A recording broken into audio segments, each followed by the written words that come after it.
सामाजिक विश्वास लेके गए जाओगे ना। और दोनों तरफ मिला के अगर हम कंप्लीट सोचे तो 900 से लेके 950 के लगभग किलोमीटर टोटल हमें पड़ा। उधर घूमे, खाए पिए रहे, उसका मान लीजिए तो 1000 किलोमीटर लगभग दिल्ली से पड़ा। उससे कम ही है बेसिकली डिस्टेंस तो 230 किलोमीटर ऋषिकेश, और ऋषिकेश से 200 किलोमीटर लगभग सोनप्रयाग, और फिर वहां से लगभग 22 से 23 किलोमीटर केदार। हम मेरा था कि थोड़ा चलो बाइक भी चलाया जाए, बहुत दिन हो गए थे लंबा ट्रिप मारे हुए, तो थोड़ा सा एडवेंचरस भी होगा, थोड़ा मजा भी आएगा। इस जगह की यात्रा हमारी लगभग प्लेन में थी, और ऋषिकेश से सोनप्रयाग तक का रास्ता पूरा पहाड़ था। हम थी, आपको पता होना चाहिए पहाड़ों की धूप जो दिन में होती है बहुत तीखी होती है, बहुत स्ट्रेट होती है, जो स्किन पे पड़ती है। तो आप सामाजिक विश्वास लेके गए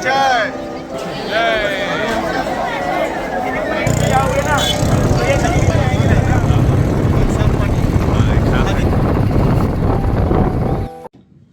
मित्रों नमस्कार, कैसे हैं आप लोग? अच्छे होंगे। तो अभी कुछ दिन पहले मैं गया था केदारनाथ जी के दर्शन करने। पूरी यात्रा बहुत अच्छी लगी, बहुत एडवेंचरस रही, बहुत मज़ा आया, तो सोचा आपके साथ थोड़ा सा एक्सपीरियंस शेयर किया जाए। तो हमारी जो यात्रा थी दिल्ली से लेके केदारनाथ जी की, लगभग एक तरफ से 450 किलोमीटर की थी, और दोनों तरफ मिला के अगर हम कंप्लीट सोचे तो 900 से लेके 950 के लगभग किलोमीटर टोटल हमें पड़ा। 1000 मान लीजिए, बाकी जो हम ऑन द वे इधर उधर घूमे, खाए पिए रहे, उसका मान लीजिए तो 1000 किलोमीटर लगभग दिल्ली से पड़ा। उससे कम ही है बेसिकली डिस्टेंस तो यहाँ से देखा जाए तो 230 किलोमीटर ऋषिकेश, और ऋषिकेश से 200 किलोमीटर लगभग सोनप्रयाग, और फिर वहां से लगभग 22 से 23 किलोमीटर केदारनाथ जी। ठीक है, तो हमने यात्रा शुरू की यहाँ से। हमने सैटरडे सुबह शुरू किया, दोपहर से पहले ही हम ऋषिकेश पहुंच गए। हम आराम से गए, मैं बेसिकली अपनी बाइक लेके गया था। मेरा था कि थोड़ा चलो बाइक भी चलाया जाए, बहुत दिन हो गए थे लंबा ट्रिप मारे हुए, तो थोड़ा सा एडवेंचरस भी होगा, थोड़ा मज़ा भी आएगा। इस चक्कर में मैं अपनी बाइक लेके निकला। तो हम दोपहर से पहले तक ऋषिकेश पहुंच गए थे। फिर हम ऋषिकेश में हमने एक होम स्टे लिया, वहाँ रुके। दोपहर में हमने आराम की, और शाम को वहाँ एक हिडन झरना है। हिडन झरना है, आप जाएंगे पता कीजिएगा, गुप्त झरना या हिडन झरना ऐसे ही नाम है शायद। तो हम वहाँ गए, वो जबरदस्त था। पहाड़ के अंदर से कैसे कहाँ से पानी आ रहा था, और इतना ठंडा पानी कि हम जब उसमें नहाए तो पूरे दिन की थकान हमारी काफूर हो गई, मतलब मजा आ गया। तो आप कभी ऋषिकेश जाए तो उसको ढूंढे, छुपा झरना, हिडन झरना या ऐसे कुछ है नाम, मैं एग्जैक्ट नाम लिख दूंगा। ठीक है, तो ऋषिकेश से अगली सुबह हम निकले सोनप्रयाग के लिए, जहाँ की डिस्टेंस थी लगभग 200 किलोमीटर। बेसिकली 190-95 से लेके 200 किलोमीटर के बीच में डिस्टेंस पड़ता है। वो पूरा का पूरा जो स्ट्रेच था वो पहाड़ था। दिल्ली से लेके ऋषिकेश तक की यात्रा हमारी लगभग प्लेन में थी, और ऋषिकेश से सोनप्रयाग तक का रास्ता पूरा पहाड़ था। हम दिन में निकले थे, कड़ी धूप थी, बहुत तेज धूप थी। आपको पता होना चाहिए पहाड़ों की धूप जो दिन में होती है बहुत तीखी होती है, बहुत स्ट्रेट होती है, जो स्किन पे पड़ती है। तो आपको भरपूर विटामिन डी मिलेगा, और अगर आपने अपने हाथों में कुछ कवर नहीं लगा रखे हैं, कुछ नहीं पहन रखा है, तो टैनिंग भी ज़बरदस्त होगी। तो अगर आपको आपके काले हाथ नहीं करने तो हाथ में कुछ पहन के जाइए। मेरे हाथों में निशान अभी तक भी है, मैंने जो बाइक का जो गियर्स होते वो पहने थे, बीच बीच में जहाँ जहाँ जगह थी वो काला हो गया था। तो अच्छा था, ठीक है, विटामिन डी मिला बहुत सारा। तो हम वहाँ से पहुँचे सोनप्रयाग। इस रास्ते में हमें बहुत अच्छे अच्छे दृश्य मिले, बहुत सारी प्रसिद्ध माता जी की मंदिर थी, बहुत सारे संगम थे। जैसे कहाँ से जो दो संगम मिलता है, आप मान के चलिए रुद्रप्रयाग और एक और मिलता है, सोनप्रयाग, रुद्रप्रयाग और एक और होता है पुल।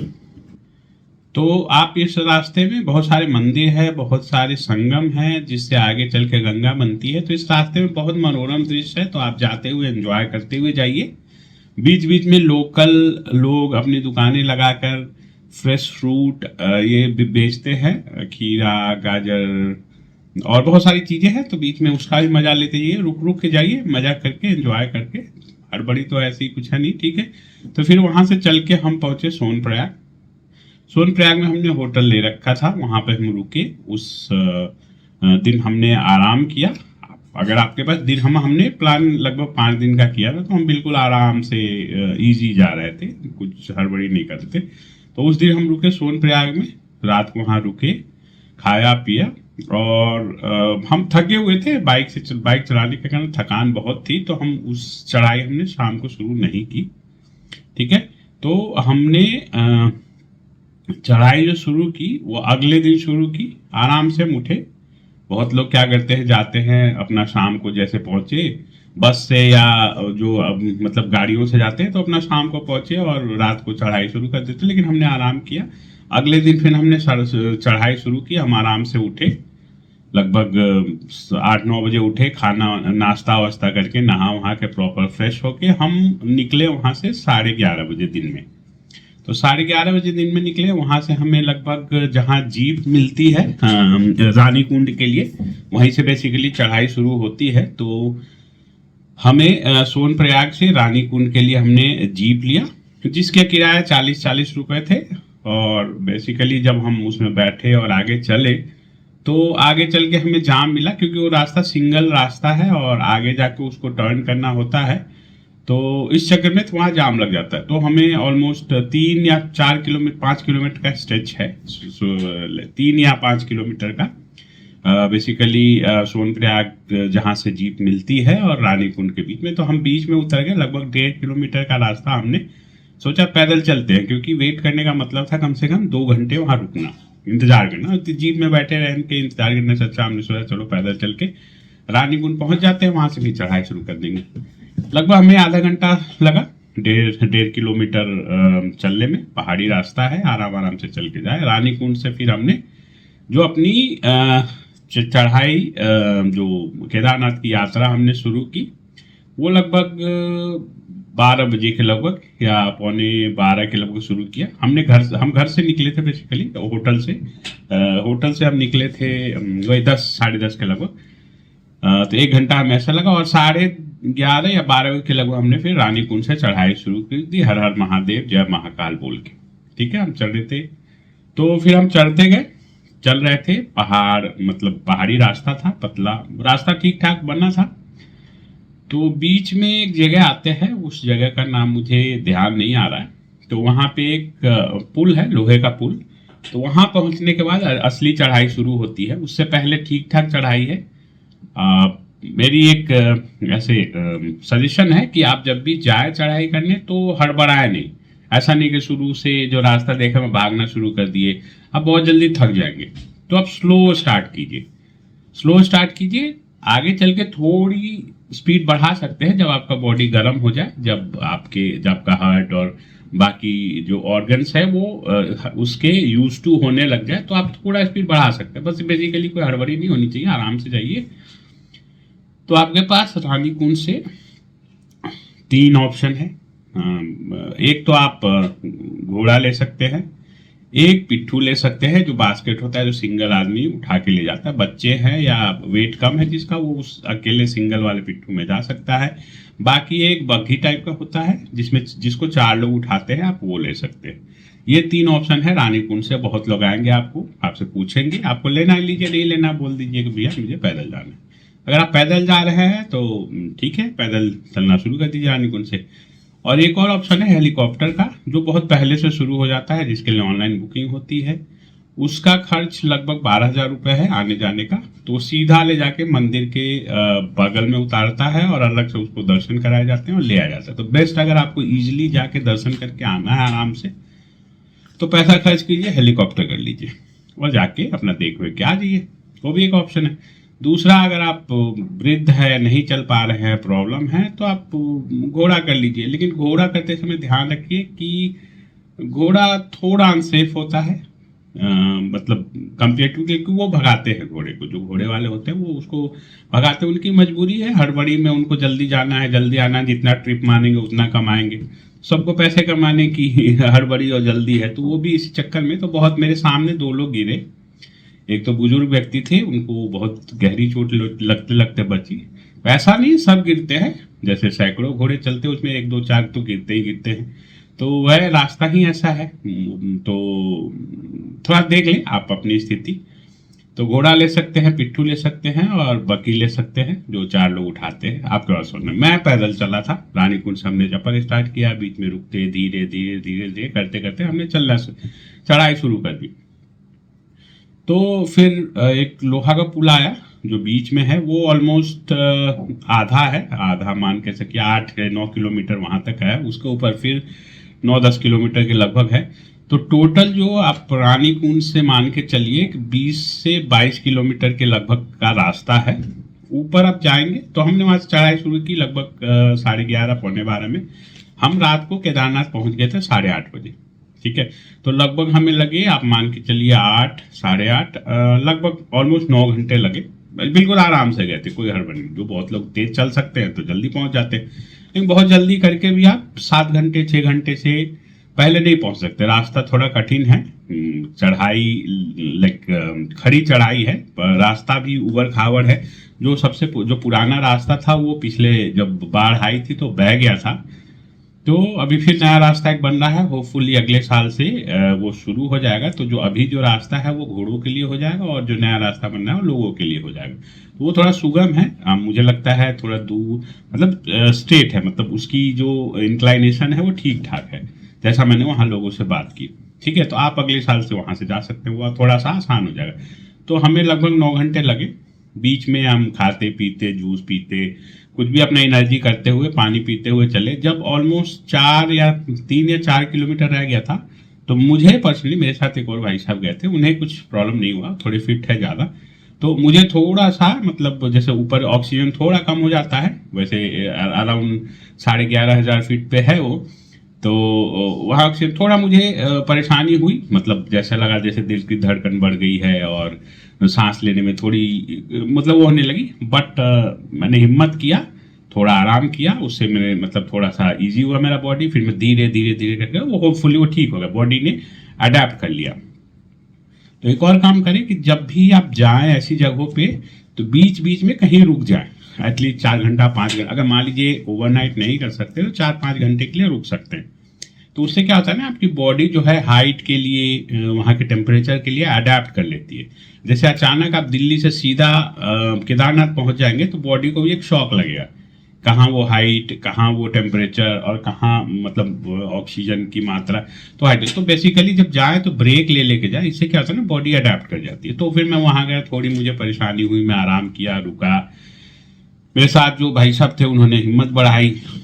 ठीक है, हिम्मत बढ़ा बढ़ा के मैं धीरे धीरे धीरे करके पहुंच गया। जब मैं ऊपर गया फिर हमने वहाँ पे मतलब मजा आया। मतलब लास्ट जो 2-3 किलोमीटर था वो बहुत हेक्टिक था, बस ये लग रहा था भगवान कैसे पहुंच जाए, बस है ना, मतलब कि कैसे पहुंच जाए इतना लग रहा था कि अब कोई उठा के ऐसे रख दे हमें। मतलब लास्ट थोड़ा सा वो हो जाता हम। और वैसे भी हमारा एक्सपेक्टेशन क्या था, जहाँ भी हम इंटरनेट पे देख रहे थे वहाँ लिखा था मतलब 15-16 किलोमीटर की चढ़ाई है लगभग, लेकिन चूंकि नहीं, टोटल चढ़ाई 20 से 22 किलोमीटर की है। ठीक है, और जो मुझे थोड़ी वो लगी वो मैं बाद में बताऊंगा, पहले मैं पूरी मतलब यात्रा वृतांत आपको बता दूं। तो हम वहाँ 8:30 से 8:45 में पहुंच गए। हमने वहाँ टेंट बुक कर रखा था, होटल हमने नहीं लिया था। अगर आपके साथ फैमिली है तो होटल ले लीजिए, वो थोड़ा सेफ रहता है, साफ रहता है और वॉशरूम वॉशरूम की व्यवस्था अच्छी होती है। टेंट में क्या होता है, कॉमन पब्लिक टॉयलेट रहता है, उसमें जाना पड़ेगा। अगर आप फैमिली के साथ हैं तो आप और पैसा खर्च कर सकते हैं, तो वहाँ होटल ले लीजिए। टेंट भी ले सकते हैं, टेंट ठीक ठाक होता है, वो जो ठीक ठाक जगह पे बनाया जाता है। बारिश वारिश हो जाए तो टेंट में थोड़ा इशू हो सकता है, क्योंकि चलिए टेंट तो सूखा रहेगा, लेकिन नीचे अगर पानी चला जाए तो टेंट में नमी आ जाएगी या बट ओवरऑल ठीक रहता है, कोई इशू नहीं रहता है। आप अगर बैचलर हैं, अकेले हैं, तो टेंट ले सकते हो। हमने टेंट लिया, रात को हमने उसमें स्टे किया। टेंट वाले ने टेंट का हमें 2000 लगा 2 लोगों का। अच्छा खासा टेंट था, छोटा टेंट 1000 रुपये का था, जो छोटा था। तो हमने सोचा इसमें हम 2 लोग सही से नहीं अट पाएंगे, थके हुए थे, थोड़ा आराम भी चाहिए। तो फिर हमने बड़ा टेंट ले लिया, जो कि हमें 2000 का एक नाइट के लिए पड़ा। उसने हमें एक हीटर दे दिया, प्रॉपर पानी उसने नहीं दिया, मतलब हमने बोला तो एक बोतल हमारे बोतल में ही भर के ला दिया, और मोबाइल चार्जर के लिए पोर्ट्स दे दिए 2-3, एक जो प्लग का सेट दे दिया, उसमें हमने मोबाइल चार्ज कर दिया। तो बेसिकली ये आपको टेंट में मिल जाएगा। आपको हीटर दे देंगे, 3-4 कंबल जितना मांगिए वो दे देंगे, आपको कंबल दे देंगे और मोबाइल चार्जर दे देंगे। और पानी वानी आपको खुद लेके जाना है, पब्लिक टॉयलेट आसपास ही होता है, तो आप जाके उसमें आप उसका यूज़ कर सकते हैं। ठीक है, तो कंबल आप अगर आप ठंड में जा रहे हैं तो बहुत ठंड होती है। मैं जब गया था तो मैं पिछले महीने गया था, तो अप्रैल में गया था। तो अप्रैल में फिर भी मतलब ठीक ठाक ठंड थी। मतलब मैं उस रात को -4 से 6 डिग्री के नीचे गई थी टेम्परेचर। आपको पता नहीं चलेगा, आप थके होंगे, और अगर आप खुले बदन सो गए तो सीधा आपके लिए प्रॉब्लम हो सकता है, जान भी जा सकती है। तो अपनी सुरक्षा अपने हाथ में है। प्रॉपर जैकेट पहन के जाए। हाँ, गर्मी के दिनों में जा रहे तो फिर भी वहाँ माइनस में टेम्परेचर रात को जाता ही है केदारनाथ में, तो ये ध्यान रखिए। तो प्रॉपर जैकेट वैकेट अपनी व्यवस्था करके जाइए।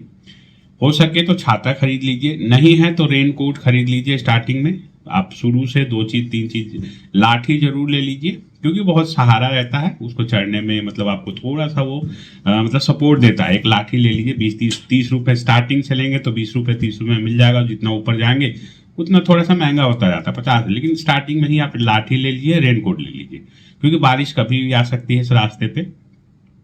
और जब भी चढ़ाई करते हैं तो आसपास देखते चलिए, क्योंकि ये थोड़ा सा ना क्या बोलते हैं, स्लाइड, जो पहाड़ है खिसकने वाले स्थिति में होते हैं। तो थोड़ा ध्यान से चलिए, अपनी सुरक्षा अपने हाथ में है। हो सके तो दिन में यात्रा कीजिए, रात को चीज़ें पता नहीं चलती हैं। लेकिन अगर बारिश नहीं हो रही है तो रात में भी आप चल सकते हैं, ऐसा कोई इशू नहीं है। हर जगह लाइट लगी हुई है प्रॉपर, हर जगह लोग है, दुकान है, सब खुला रहता है। रात को भी कुछ दुकानें खुली रहती है, बहुत सारी दुकानें बंद भी जाती है, लेकिन मुझे लगता है 50-60% दुकानें रात को भी पूरी खुली रहती है। तो आपको कोई डर की ज़रूरत नहीं है। सब लोग वहाँ जो जाते हैं, भक्त है, भक्तगण हैं, सब वो हैं। वहाँ के दुकानदार जो हैं वो बहुत प्रोफेशनल है। वहाँ थोड़ी सी सेवा भाव की कमी मुझे दिखी। चलिए, कमियाँ या अच्छाई मैं बाद में बताऊँगा, अभी डिस्कस करना सही नहीं। तो ठीक है, हम पहुँचे वहाँ पे, हम लिए टेंट में रुके। उस रात को हम सो गए। ठीक है, हम थके हुए थे बुरी तरह। ठीक है, क्योंकि कंटिन्यूस 2-3 दिन की यात्रा थी बाइक से, और फिर उसके बाद पैदल लगभग, है ना। तो हमारे लिए थोड़ा हेक्टिक हो गया था, मेरे लिए खासकर थोड़ा हेक्टिक हो गया था। तो हमने आराम किया। पहले हमने सोचा, फिर मेरी नींद खुल गई थी, वैसे 3 बजे सुबह खुल गई थी, लेकिन आसपास मैंने टेंट का चेन खोल के देखा, पूरा मतलब वो था, और ऐसे लग रहा था बहुत ठंड थी। तो मैं सोचा चलो बेटर थोड़ा सो जाए, बॉडी और थोड़ा रिलैक्स हो जाएगी। तो उसके बाद हम आराम से उठे, सुबह नींद खुली जब हमारी। रात को हमने खाना वाना नहीं खाया था, ऐसे ही जो हमारे पास था थोड़ा ड्राई फ्रूट या कुछ। हाँ, ये कोशिश करें कि जब आप जाएं तो एक ड्राई फ्रूट का पैकेट रख लें, और बीच बीच में 2-3 दिन खाते चले। पानी हो सके अगर आप कर सकते हैं तो 2 ऑप्शन है, या तो पानी बीच रास्ते में खरीदते चले, 50 रुपये बोतल या 100 रुपये बोतल लगभग मिलता है। मोस्टली जगह पे 50 रुपये बोतल मिल जाता है, वैसे 20 रुपये या 15 रुपये का मिलता है। लेकिन वहाँ पता है, क्योंकि जाहिर बात है सारा जो सामान होता है वो घोड़ों से ढोया जाता है, और घोड़े वाले भी पैसा लेते हैं, तो दुकानदारों को जाहिर बात है ज़्यादा खर्च पड़ता है, तो वो ज़्यादा प्राइस में बेचते हैं। जूस ओवरऑल 50 रुपये का मिलेगा, छोटा बड़ा जो भी हो, जूस हो, पानी हो। तो एक तरह से आप सोच सकते हैं हर एक माल 50 रुपये, उससे ऊपर ही होगा, नीचे नहीं होगा। तो ठीक है, तो 2 ऑप्शन है आपके पास, या तो पानी अपनी लेके कैरी करके चले 1-2 लीटर की बोतल, लेकिन वो आपको कैरी करने में जाहिर बात है थोड़ा सा भार रहेगा, तो आपको प्रॉब्लम हो सकता है। तो या तो आप खरीदते चले, जगह पानी खुद को मतलब हाइड्रेटेड रखे, डिहाइड्रेट मत होने दे, पानी खरीदे पीते चले। दूसरा ऑप्शन है, जगह जगह नल लगे हुए हैं जिसमें पहाड़ों का पानी आता है। तो मैंने वही किया था, मैंने एक बोतल लिया था, अपने होटल से ले लिया था, उसको होटल से भर लिया, वो पीता चला। और बीच में जहां भी मुझे ऐसा नल मिल रहा था मैं वहां से भर ले रहा था, उसको रिफिल कर ले रहा था। ठीक ठाक था, सब जगह पीने लायक पानी होती है। भगवान मतलब भगवान का आशीर्वाद है कि मुझे उस पानी से कुछ ऐसा चीज नहीं हुआ। इनफैक्ट वो पानी शरीर के लिए बहुत अच्छा होता है, उससे ज्यादा मिनरल किसी भी पानी में नहीं होता है। तो मैं डायरेक्ट उस नल से भरता था, वही पीता पीता चल रहा था। तो और बहुत ज्यादा ना पिए, इतना नहीं पानी पी के पेट भर ले। हाँ, 2-2 घूंट पीते चले, गला आपका भींगा रहे, डिहाइड्रेटेड ना हो। तो वो पानी आप रास्ते से या तो 2-3 ऑप्शन है, या तो खरीदते चले अगर आपके पास ठीक ठाक पैसा है और आपको पहाड़ों का पानी पीने में थोड़ा डर लगता है, इन्फेक्शन या कुछ हो सकता है, सबकी अपनी वो होती है, तो आप वो कर सकते हैं, पानी लेके चले और पीते पीते चले। जूस वूस बीच में पीते रहे, थोड़ा सा अगर शुगर जाएगा तो एनर्जी आएगी, भी चढ़ाई अच्छी खासी है। तो मैं वही पहाड़ों वाला पानी पीता चला। ऊपर पहुंच गया मैं सुबह, फिर हम लोग 6-7 बजे उठ के फिर हमने पब्लिक टॉयलेट यूज़ करके अपना फ्रेश व्रेश हुए, पानी वानी डाल के शुद्ध हो गए। नहाए नहीं हम, क्योंकि हमारे पास नहाने का ऑप्शन नहीं था। तो रात को हमने शाम को वैसे नहा के चले थे और वहाँ का पानी सारा शुद्ध है, साहब ने अपने ऊपर डाला, बस ऐसे डाल के थोड़ा थोड़ा वो कर लिया, शुद्ध हो गए। वॉशरूम वाशरूम करके फ्रेश हो गए, ब्रश व्रश किया। उसका जाके छोटे से वही होटल था जिसमें हमने खाना खाया। तो ओवरऑल जो बीच रास्ते में क्या है, आप कुछ कुछ खाते पीते चले, ठीक है, बहुत ना खाएं, पेट को एकदम ऐसा ना कर ले टाइट की मतलब चलना ही ना जाए, थोड़ा थोड़ा लाइट खाते पीते चले, शरीर में कोई एनर्जी चाहिए। तो वहाँ हमने फिर वही 2 पराठे खाए, ठीक ठाक है। 400 रुपये में हमने, नहीं 400 नहीं, 200 या 250 में 2 पराठे और चाय पिए। फिर वहाँ से हम हो गए, फिर आगे बढ़े। हम वहाँ से निकले तो वो कूपन मिलता है मंदिर के लिए, एक कूपन मिलता है, वो जरूरी नहीं है लेकिन वैसे पुलिस वाले मांगते भी हैं, तो अगर आप ले ले तो बेटर है। तो वहीं जाके आप कूपन लेंगे, वो बताएंगे कितने लोग हैं, आपको एक कूपन दे देंगे, उसको रख लीजिए और लाइन जितनी लंबी है उस लाइन में जाके लग जाइए। तो हम लगे थे लाइन में बेसिकली 9:30 सुबह, 9:30 बजे से 9:45 के बीच में हम लाइन में लगे थे। हमारा जो दर्शन हुआ जाके मंदिर में वो हुआ लगभग 3:30-4 बजे। तो इसमें आप 2 घंटे वो माइनस कर दीजिए कि 2 घंटे बीच में मंदिर बंद हो जाता है। तो हम ऐसे रहे, लाइन वैसे बहुत लंबी नहीं थी, जब मैं लगा था तो बहुत से बहुत 500 मीटर की लाइन थी मंदिर तक की, लेकिन बहुत रोका जा रहा था, पता नहीं क्यों, क्या कारण था, हम तो पीछे थे, हमें नहीं पता चला। 2 लाइन लगी थी, ठीक है, वो आगे जाके सिंगल लाइन हो जाती है, ठीक है, जब तो आप दोनों में किसी में लग सकते हैं और धीरे धीरे करके वो लाइन चलती है।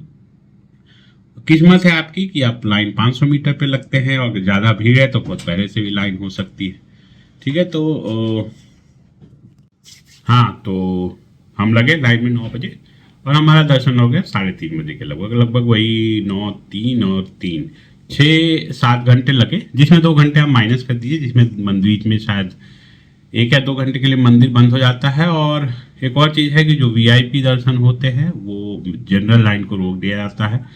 जब वो VIP दर्शन करके निकल जाते हैं, वो बिल्कुल आराम से भगवान के पास बैठ कर पूजा करते हैं, उनका एकदम छूते छाते हैं, स्पर्श करते हैं, सब करते हैं। वो VIP लोगों के लिए अलग से एक लाइन है, मुझे इस पर भी आपत्ति है।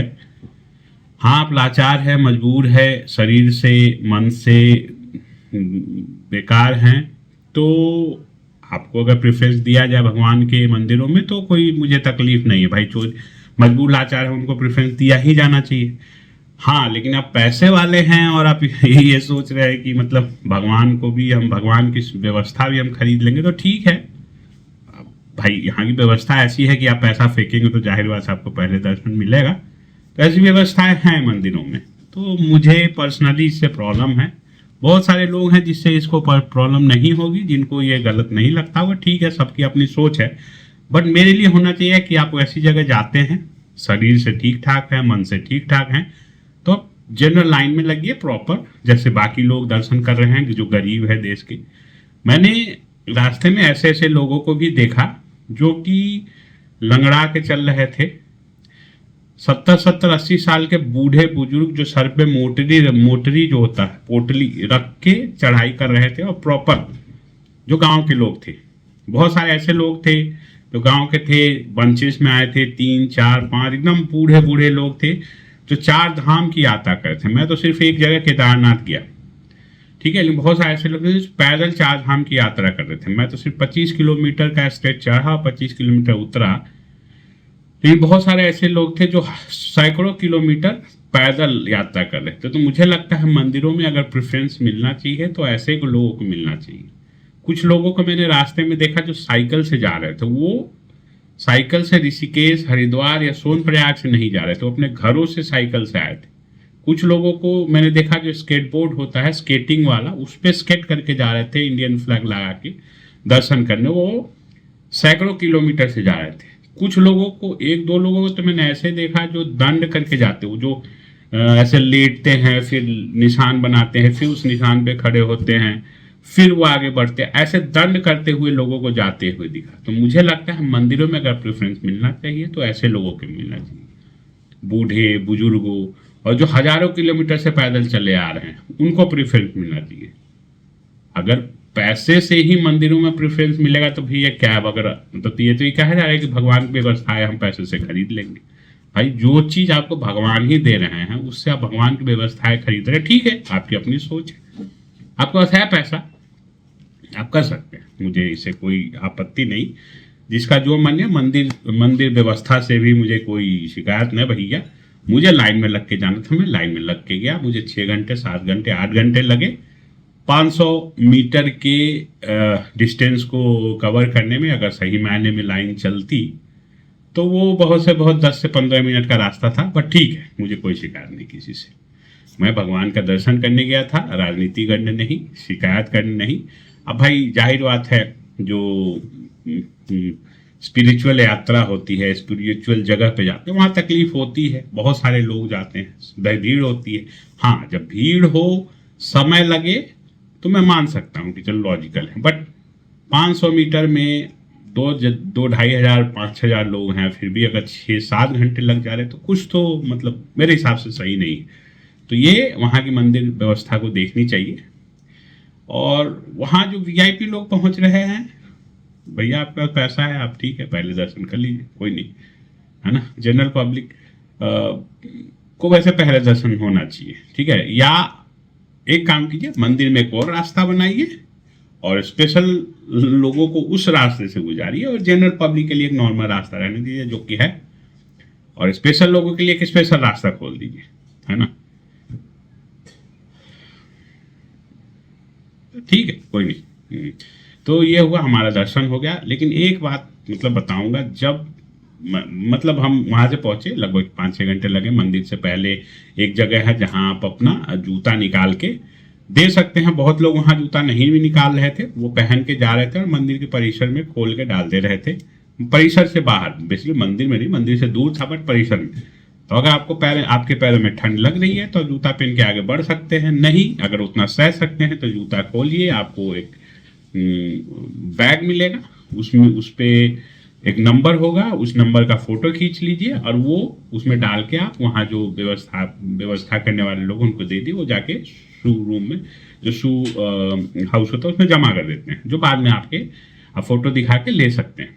वहाँ पे लोग पैसे भी मांग रहे थे, वैसे फ्री सेवा है, लेकिन वो कह रहे थे कि आपको जो आस्था हो आप दे दीजिए। तो जाहिर बात है, जब कोई ऐसा बोलेगा तो आपको देंगे 10, 20, 50 रुपए तो देंगे ही देंगे, है ना। लेकिन ठीक है, कोई नहीं, वो भी यहाँ मेहनत करना है, हाँ उनको पैसे की ज़रूरत है क्योंकि सारा कुछ पैसे ही चलता है, तो ठीक है, वो आप दे सकते हो। तो मैंने भी मतलब 2 जूते थे हमारे, 20 रुपये दिए, कोई नहीं, जब इतना खर्च करके गए तो 20 रुपये क्या है, यही सोच के लोग दे देते, दे दिया हमने, ठीक है। फिर हम गए, लेकिन मानना पड़ेगा, पहले जब मैंने जूता खोला, पैर धरती पर रखी, इतना ठंडा कि पैर रखा नहीं जा रहा था, बट मन में भोले बाबा का नाम, हर हर महादेव मुंह पे करते करते मैं धीरे धीरे जैसे आगे बढ़ता रहा, ठंड बढ़ रही थी, पैर कांप रहे थे, बट धीरे धीरे करके पैर ने अडेप्ट कर लिया। उसके बाद मुझे कोई तकलीफ नहीं। वहाँ से लाइन में लग के हमें 10 से 15-20 मिनट के अंदर हमें मैं मंदिर के अंदर प्रविष्ट हो गया। वहाँ से मैंने भोले बाबा का दर्शन किया, वो छोटी सी खिड़की से दूर से किया, क्योंकि मैं वीआईपी तो हो नहीं, तो दूर से मैंने भोले बाबा को देखा, प्रणाम किया,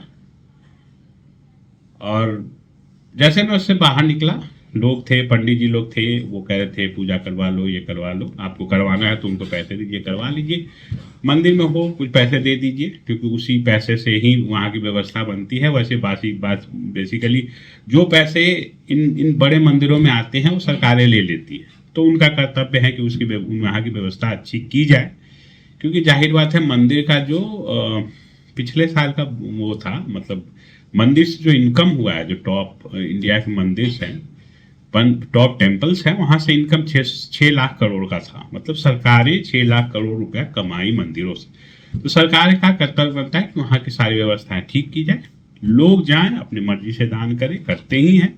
हिंदू तो इतना मतलब क्या बोलते हैं, डेडिकेटेड है अपने उसके प्रति कि जहाँ जाता है 10 के बदले 20 चढ़ाता है। ठीक है, तो वहाँ मैं दर्शन किया, चला अपना जो मेरी श्रद्धा थी मैंने एक पंडित जी को दे दिया, उन्होंने अपने पॉकेट में रख लिया। और फिर मेरे पास और था जो मुझे लगा कि दान पत्र में डालना चाहिए, तो मैं जाके डाल दिया और नहीं डाल पाया। फिर आगे जाके जो जो हुआ मैं मतलब दिया, वहाँ से घूम के बार बार दर्शन करके चला गया।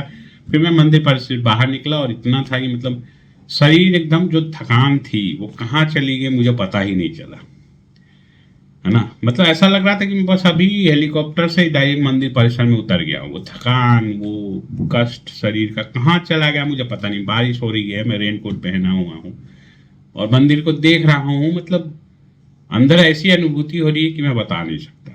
मतलब यही सब देख के लोगों को लगता है कि हाँ, कोई शक्ति तो है जो चीज़ों को कंट्रोल कर रही है। चाहे कोई हंसी मजाक उड़ा ले कि शिवलिंग है तो ये है तो वो है करके, लेकिन भाई आप अगर जाएंगे तो अनुभूति होगी, कुछ चीज़ तो है जो कि चीज़ों को कंट्रोल कर लिया। हाँ, आपकी कैपेसिटी नहीं है कि उस चीज़ को पहचान सके, तो आप बेशक मजाक उतार लीजिए, उड़ा लीजिए, बना लीजिए मजाक, है ना, क्योंकि आपकी कैपेसिटी नहीं है। हाँ, लेकिन जिन लोगों की कैपेसिटी है, जो जानते हैं, वो जानते हैं कि इस दुनिया में कोई है, और नंगे बदन वो उस बर्फ में बैठ के महाकाल, हर हर महादेव और ओम नमः शिवाय का जाप करते हैं, जहां आप -20 डिग्री वाला जैकेट पहन के खड़े नहीं हो सकते। ऐसी जगह भी हैं। तो अगर आपको जानकारी ना हो तो कृपया मजाक ना बनाएं।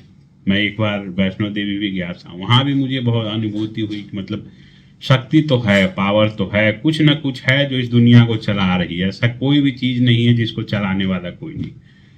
तो जैसे मैं मंदिर से, केदारनाथ से निकला, मैं एकदम, मेरा पूरा थकान, तकलीफ सब काफू खत्म, मेरा मज़ा आ गया सीरियसली, है ना, एकदम वाह, मज़ा आ गया, वही वो हुआ।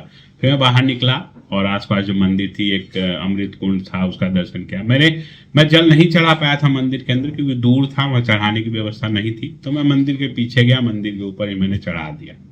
ठीक है, मतलब क्योंकि शिवलिंग भी तो मंदिर से टच ही था, तो मैंने ये सोचा कि भगवान मैं आप ही पे चढ़ा रहा हूँ जल, तो मैंने उन पे चढ़ा दिया मंदिर के पीछे जाके। और जो अमृत कुंड था, वहाँ एक पंडित जी बैठे थे, वो पानी निकाल के दे रहे थे, उनको दक्षिणा लोग दे रहे थे, तो मैंने चढ़ा दिया उनसे, मतलब प्रणाम के लिए। वो बगल में एक और मंदिर था, वहाँ मैं गया, दर्शन किया। वहाँ भी लोग थे पूजा करवाने, संकल्प करवाने के नाम पे बोल रहे थे क्या ये संकल्प करता है, आप आपकी जो श्रद्धा है वो दे दीजिए, 500 1000 जो आपकी श्रद्धा है वो दे दीजिए। मैंने नहीं करवाया संकल्प, मैंने बस हाथ जोड़ा, मंदिर से बाहर निकल गया। ऐसी जगहों पे आपको दान देना चाहिए, क्योंकि मुझे लगता है जो ये मंदिर की व्यवस्था है या सरकार है, वो वहाँ रह रहे पंडों और वहाँ व्यवस्था जो लोग काम कर रहे हैं, झाड़ू सफाई कर रहे हैं, उनको सैलरी यदि देते हैं नहीं देते मुझे पता नहीं। उनको बेसिकली ऐसी जगह जाइए तो जो वहाँ साफ सफाई कर रहे हैं, मंदिरों को देख रेख कर रहे हैं, वहाँ आपका ख्याल रख रहे हैं, आपका पूजा करवा रहे हैं, उनको कुछ ना कुछ दान दक्षिणा दीजिए, क्योंकि वो भी वहाँ खड़े हैं, -डिग्री में खड़े हैं आपके लिए। तो अब दे दीजिए। मुझे गुस्सा लग रहा था वैसे, जो देखिए पैसे मांग रहा था वहाँ पे, मतलब ऐसा लग रहा था कि पैसे के बिना दुनिया नहीं चलता और भगवान भी पैसे के बिना नहीं चलता, ऐसा मुझे हुआ। बट ठीक है, क्योंकि वहाँ हैं, वो काम कर रहे हैं, उनको उसके, मैं भी अगर जॉब कर रहा हूँ तो मैं चाहता हूँ कि मेरी कंपनी मुझे पैसा दे। तो जाहिर बात है वो भी वहाँ मेहनत कर रहे हैं, -4 डिग्री 5 डिग्री में खड़े हैं, लोगों दर्शन करवा रहे हैं, उनके लिए मंगल कामना कर रहे हैं। उस समय गुस्सा लगा, बट अब सोचता हूँ तो ठीक है, वो वहाँ है, कर रहे हैं, उनको मिलनी चाहिए। आपको जो श्रद्धा हो, 500 1000 200 100 50 अपने श्रद्धा के अनुसार उनको दे दीजिए, प्रणाम कीजिए और आ जाइए। तो मंदिर से निकला, वहाँ आसपास जितने छोटे मंदिर थे दर्शन किया। फिर मैं पीछे की तरफ गया जहाँ पे भीमशिला था। तो ये भीमशिला वही पत्थर है जो कि, तो ये जो भीमशिला वही बड़ा सा चट्टान या पत्थर है जो कि जब बाढ़ आई थी 2000 समय में जब बहुत लोग मरे थे, बहुत लोगों का नुकसान हुआ था, तो उस समय ये पत्थर आके मंदिर के बहुत से बहुत 100 मीटर पे, उससे ही कम मीटर पे रुक गया था। और इसने क्या किया था, जो बाढ़ आई थी वो पानी का जो सैलाब आया था उसको 2 भागों में बांट दिया था और मंदिर बीच में आ गया था, तो मंदिर को कोई नुकसान नहीं हुआ था। तो अब भोले बाबा ने उस पत्थर लाकर डाला या क्या शक्ति पता नहीं, वो ऐसी जगह आके टिका। हाँ, वही पत्थर 2 या 3 4 पलटी और खा जाता तो अपने साथ मंदिर को लेकर चला जाता, जो कि नहीं हुआ। तो इन्हीं चीजों से आपको एक भरोसा बनता है, विश्वास बनता है कि हाँ दुनिया में है। अब उनके लिए अपने आप को छोड़ दीजिए। अगर आपको अपने ऊपर भरोसा है तो अपने ऊपर भरोसा कीजिए। अगर अपने ऊपर भरोसा नहीं हो रहा है तो उनके ऊपर छोड़ दीजिए कि भैया भगवान जी आप देखिए आप क्या कर सकते हैं, मैंने आपको समर्पित कर दिया, अब मैं आपके हाथ में हूँ। ऐसा करके चलिएगा तब भी आपका अच्छा होगा, और हिम्मत रखिएगा तब भी आपका अच्छा होगा। तो वो जो शिला आके वहाँ टिक गया, आज उसकी भी पूजा हो रही है, लोगों ने उसकी पूजा शुरू कर दी है। उस कंपाउंड में बड़े बड़े त्रिशूल लग गए हैं। आप जाइए तो उस शिला को देखिए, आपको एक अलग इमोशनल फीलिंग होगी। पूरे मंदिर में जाके खड़े होकर चारों तरफ देखिएगा तो अगर दिल से सोचिएगा, मन से सोचिएगा तो आपके एक अजीब इमोशनल फीलिंग होगी। वो चारों तरफ बर्फ का पहाड़, ठंड, वहाँ मंदिर, वहाँ लगे हुए लोग, वहाँ सही मायने में भगवान की उपस्थिति का अनुभव होगा आपको। मन में प्रणाम कीजिए, हाथ जोड़िए, चलिए। फिर हमने भीमशिला के सामने भीमशिला का दर्शन किया, प्रणाम किए, वहाँ फोटो वोटो खिंचाया, चले आए आगे। फिर मंदिर का प्रांगण है जो कि ब्लॉक है, जैसे मंदिर और उस प्रांगण के बीच में एक दीवार है, आप उस तरफ नहीं जा सकते। मंदिर के अंदर सिर्फ लाइन के थ्रू आ सकते हैं। तो वहाँ जाकर फिर हम प्रांगण में गए, वहाँ फोटो खींचे, मंदिर को सामने से जाकर प्रणाम किया, फोटो खिंचाया, वीडियो बनाया, जो हमें करना था किया हमने। ठीक है, वहाँ से करके फिर हमने सोचा कि अब क्या करें, क्योंकि ऑलमोस्ट तब 4:30-5 बज रहे थे। तो हमारे पास 2 ऑप्शन था कि हम या तो वहाँ रुक जाए रात को, ठीक है। तो हमने भैरवनाथ का दर्शन कर, जो हमारे साथ भाई साहब थे उन्होंने बोला कि हमें भैरवनाथ का दर्शन करना है। बहुत इंटरेस्टेड नहीं था मैं, क्योंकि फिर वो पहाड़ था, बारिश हो रही थी और मतलब हमारे पास मतलब ऐसा रहने के लिए भी कोई ऐसा उस समय व्यवस्था नहीं थी। तो ठीक था, मतलब मैं सोचा चलिए ठीक है, चलना चल दूंगा, इतना तो मैं बोला ठीक है। बट ऐसी स्थिति आ गई, बारिश तेज हो गई और मतलब हम भीगने लगे। तो हमने सोचा चलो यहीं से दूर से ही भैरवनाथ जी को प्रणाम किया, हमने माफ़ी मांगी कि चलिए फिर कभी मौका मिला तो हम आपका दर्शन करेंगे। वैसे भगवान का ही शुक्र था कि जब हम आ रहे थे गौरीकुंड से तो बीच में भैरवनाथ का मंदिर छोटा सा बना हुआ था, वहाँ हमने प्रणाम कर लिया था। तो भैरवनाथ का दर्शन हमें पहले ही हो गया था, तो लिखा हुआ था जो भी है। तो फिर हमने जो केदारनाथ के पास जो भैरवनाथ का मंदिर है वहाँ दर्शन नहीं किया, वहाँ प्रणाम किया खड़े होकर अच्छे से मन से। और फिर हम मंदिर प्रांगण से बाहर निकले, सोचे कुछ खाना वाना खा लेते हैं। तो हम बीच में ही होटल था, वहाँ पे जाके हमने कुछ हैवी, हाँ, चावल दाल मंगाया, तो एक सब्जी थी, कोई ठीक ठाक खाना था और महंगा भी नहीं था। 200-250 में हम नहीं, 200-250 नहीं लगा हमें, लगभग लगा 500 रुपये। 2 आदमी के खाने 500 लगे, ठीक है, थोड़ी सी है महंगी बट ठीक है, ऐसे इसे लगा। हमने खाना वाना खाया, फिर हमने सोचा अब किया गया जाए। मेरे मन में था पता नहीं, क्योंकि मुझे था कि अब चलते हैं वापस, है ना, हो जाता है मन में कुछ ऐसा। तो मैं सोचता, भाई साहब रहने के विचार में थे मेरे साथ वाले, ठीक है। तो फिर मैं सोचा हम चलते हैं। फिर वहाँ हमने एक छाता खरीदा, 200-200 रुपये का छाता मिला हमें, बहुत अच्छा छाता था, बड़ा सा जो प्रॉपर छाता होता वो लिया हमने, क्योंकि बारिश हो रही थी। हमने सोचा रेनकोट काफ़ी नहीं होगा, बैग हमारे पास है वो भीग जाएगा, उसमें हमारे कपड़े हैं वो भीग जाएंगे, तो सेफ्टी पर्पज़ के लिए हमने सोचा चला भाई साहब छाता खरीद लेते हैं। फिर वहीं पर हमने मोजा खरीदा, मैंने मोजा का कवर लिया क्योंकि जूता मेरा ऐसा था जो भीग जा रहा था। तो मैंने पहले एक प्लास्टिक का कवर अंदर पैर में पहना, उसके ऊपर से मोजा पहना, फिर उसके ऊपर एक और प्लास्टिक का जूता पहन लिया। तो इससे मेरा पैर मतलब ठंडा होने से बच गया। तो ये आप व्यवस्था करके चलिए। ध्यान दीजिए कि आपका जूता हो तो प्रॉपर हो, या मतलब आपका पैर गीला ना हो। हाँ, खाली पैर है तो अलग बात है, फिर तो आपका जो पैर है वो अडेप्ट कर जाएगा। लेकिन खाली पैर नहीं है, जूता भीग जाएगा तो आपको प्रॉब्लम हुई कि आपके पैर ठंडे होने लगेंगे। तो इसकी व्यवस्था बना के फिर हमने वहाँ से मोजा वोजा लिया, पहना प्रॉपर। उसके बाद मैंने कहा भाई साहब रुकने का कोई फायदा नहीं, हम चलते हैं, आज हम नीचे उतर जाते हैं। ऐसे करके हमने बोला ठीक है चलो, फिर हम नीचे उतरने लगे प्रॉपर धीरे धीरे धीरे करके। बारिश हो गई थी उस रात जब मैं पहुंचा था, तो पहाड़ लगभग खाली थे, एक दो पहाड़ जो दूर का था उस पर बर्फ पड़े थे, उसकी चोटी पूरी सफेद थी, अगल बगल के भी 2-3 पहाड़ थे जो जिसकी चोटी सफेद थी, बर्फ था। लेकिन जिस रात हम लोग वहां रुके वहां तेज बारिश हुई, अच्छी खासी बारिश हुई। जब मैं सुबह उठा तो क्या नजारा था भाई साहब, चारों तरफ सफेद, बीच में मंदिर, हाय हाय हाय, लग रहा था कि भोले बाबा का शिवलिंग बीच में और चारों तरफ बर्फ, कैलाश के पास ही है ना। ठीक है,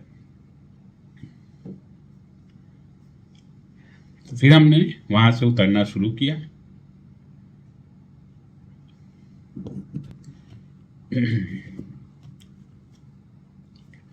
थोड़ा भावनात्मक हो गया था, सॉरी। तो मतलब वो अनुभूति मुझे याद रही थी, क्या मतलब अनुभव किया था मैंने वहाँ पे, अजीब, मतलब क्या अनुभव था भाई साहब, इट वॉज ऑसम एक्सपीरियंस। मुझे फिर मौका मिलेगा फिर ऐसी जगह जाऊँगा। उस समय मेरे पूरे शरीर की इतनी खतरनाक टेस्ट हुई ना कि मैं तभी समझा कि हाँ चलो, शरीर में अभी थोड़ा जान बाकी है, अगर मैं चाहूँ तो इसको फिर से ठीक कर सकता हूँ, है ना। तो ऐसी जगह मुझे लगता है हमारे पूर्वजों ने इसलिए बनाई थी कि भैया आपके शरीर को टेस्ट करते रहिए, जब तक जिंदा रहिए अपने शरीर को टेस्ट करते रहिए, शौक देते रहिए और अपने शरीर को तैयार रखिए कि ऐसी जगह जा सके। वो जो अनुभूति है मैं नहीं बता सकता, थोड़ा भावनात्मक हो गया तो फिर हमने उतरना शुरू किया। उतरने में हमने कोई हड़बड़ी नहीं दिखाई, बारिश हो गई थी, रेनकोट प्रॉपर पहना हुआ था, मैंने छाता लगा लिया थी। थोड़ा आगे चला तो बारिश, बहुत तेज बारिश नहीं थी, भगवान का शुक्र था, हमारे पर आशीर्वाद था भगवान भोले बाबा का कि बहुत तेज न बहुत तेज बारिश थी, न कुछ था, न धूप, मतलब हमें मतलब ठीक ठाक मौसम मिल गया। ठीक है, तो थोड़ी थोड़ी बारिश हुई थी, मैं छाता लगाया, चलना धीरे धीरे धीरे धीरे धीरे धीरे चलना शुरू किया, नीचे उतरना शुरू किया। फिर वही रास्ते याद रहे थे कि यहाँ हम ऐसे पार किए थे, यहाँ ऐसे पार किए थे, बीच बीच में बर्फ का वो बना हुआ था, उसमें मतलब लोग बैठ के फोटो खिंचा रहे हैं, बर्फ जैसे बर्फ गिरा हुआ बीच में काट के उसको नीचे गिरा दिया गया, उससे पानी निकल रहा है। तो ऐसे करके धीरे धीरे धीरे हमने उतरना बेसिकली शुरू किया 6:30 शाम को, मतलब 6:30 बजे शाम को हम ऊपर से हमने उतरना शुरू किया। फिर धीरे धीरे धीरे धीरे करके हम उतरते गए। बीच रास्ते में फिर ऐसे था, क्योंकि बारिश हो रही थी तो फिसल रहा था रास्ता, जो बीच से एक उस जगह का नाम नहीं याद है, जाएंगे तो पता चलेगा, एक मतलब जहाँ से खड़ी चढ़ाई शुरू होती है, तो वहाँ का रास्ता थोड़ा सा दुर्गम है, पत्थर वाले रास्ते हैं, तो बारिश के यहाँ थोड़ा फिसला हो गया था। बिल्कुल मैं आराम से चलिए, वहाँ पे कोई हड़बड़ी नहीं, क्या आराम से चलता हुआ मैं आ रहा था। हम धीरे धीरे धीरे धीरे करके बहुत थक गए। फिर लास्ट जो 4-5 किलोमीटर था उसमें तो भैया जान निकल गई, लग रहा था कि कैसे भी वैसी वही जो हाल जो चढ़ते समय था लास्ट 2-3 किलोमीटर में, उतरते समय लास्ट 3-4, ऐसा लग रहा था कि 3 किलोमीटर 30 किलोमीटर के बराबर लग रहा था, क्योंकि थक गया था, शरीर पूरा थक गया था, पैर ऐसे जवाब दे रहा था, चला नहीं जा रहा था। और मुझे तो प्रॉपरली 1-2 वीक से घुटने की इतनी प्रॉब्लम थी, मैं जब दिल्ली में था तो मेरा घुटना मुड़ नहीं रहा था, मैं घर के अंदर नहीं चल पा रहा था, लेकिन मुझे विश्वास नहीं होता है कि भैया मैं जाके 25 किलोमीटर चढ़ के 25 किलोमीटर पहाड़ उतर के कैसे आ गया दिल्ली वापस कर। ये प्रभु की माया है भैया, और कुछ नहीं है ना। तो फिर उतरते उतरते धीरे धीरे लास्ट 3-4 किलोमीटर में हिम्मत बना के बन के हम आए। बीच में हम रुक के कुछ जूस पी लिया, कुछ खीरा खा लिया, कुछ सेब खा लिया। हम जनरली वही खा रहे थे, हैवी नहीं खा रहे थे, क्योंकि पेट थोड़ा सा लाइट रहेगा तो चलने में भी रहेगी। ऐसे कर करके हम धीरे धीरे करके हम रात के 11:30 बजे वापस हम गौरीकुंड पहुंच गए। हाँ, गौरीकुंड पहुंचे। गौरीकुंड से फिर हमने जीप लिया, जीप से हमें फिर वापस सोनप्रयाग पहुंचाया गया। वही 40 रुपये लगे, या 50 वही 80 रुपये लगा हमें। सोनप्रयाग पहुंच गया, हमने होटल वाले को बुलाया, वो रात को भाई सब बहुत अच्छे थे होटल वाले। मैं एड्रेस डाल दूंगा उस होटल का जहाँ रुका था। बहुत अच्छे भाई साहब हैं, वो यंगस्टर हैं जो कि अपना होटल चला रहे हैं। मतलब बहुत अच्छा व्यवहार, बहुत अच्छा रिस्पॉन्स, मतलब ऐसे मैंने बहुत कम देखे हैं। और जो मैं ऋषिकेश में रुका था वो भी केरला के भाई साहब थे, वो भी जबरदस्त आदमी, मस्त जी। ठीक है, तो फिर हम उतरे रात को लगभग 11:30 में हम नीचे पहुंच गए थे अपने होटल पे। हम 12 बजे तक पहुंच गए। बेसिकली हमें लगा चढ़ने में हमें वही लगभग 8:30-9 घंटे लगे थे और उतरते समय हमें लगा 6-7 तो वही 5 घंटे 5.5 घंटे के लगभग लगे। ठीक है, मतलब ऑलमोस्ट 60% टाइम लगा। तो हम आके होटल में सो गए। फिर अगले दिन सुबह उठे, वहाँ से फिर हम बाइक लेके वापस निकले। रास्ते में हमें फिर वही लोग मिले जो कि पैदल चले आ रहे थे और वो भाई साहब भी मिले जो दंड करके आ रहे थे। फिर हमें ऐसे लोग मिले जो साइकिल से आ रहे थे। 1-2 लोगों से हमने बात भी की बीच में रुक के। उन्होंने बोला कि वो अपने घर से ही चल के आ रहे थे। तो से करते करते हम फिर ऋषिकेश पहुँचे। ऋषिकेश में हम इस बार नहीं रुके, हम रुके हरिद्वार में। हरिद्वार में रुके, फिर शाम को पहुँचे। हम हरिद्वार में पहुँचते पहुँचते थोड़ा लेट हो गए क्योंकि हम आराम से आ रहे थे। हम लगभग 7-8 बजे के लगभग हरिद्वार पहुँचे शाम को। हम वहाँ से निकले ही देर से थे सोनप्रयाग से। सोनप्रयाग से लगभग हम 10 बजे के लगभग 10-11 बजे के लगभग निकले थे। लेकिन भगवान का शुक्र था कि ना हमें बीच में वो कड़ी धूप मिली पहाड़ों वाली, ना तेज़ बारिश हुई। तो हमने अपना रेनकोट पहन लिया था। मैंने अपना जो रेनकोट था पहन लिया था, पहन के बाइक पे बैठा था। बट ठीक था। तो थोड़ी थोड़ी बारिश हो रही थी, बहुत तेज़ जब हुई तो फिर साइड में थोड़ी देर के लिए रुका। बट मैं फिर सोचा चलते हैं, चलते गया। फिर गर्मी भी थी और वो थी तो वो अपने आप सूख गया कपड़ा। तो ऐसे करके हम शाम को 7 बजे हरिद्वार पहुँचे। हरिद्वार में हमने होटल लिया, वहाँ रुके, खाना वाना खाया।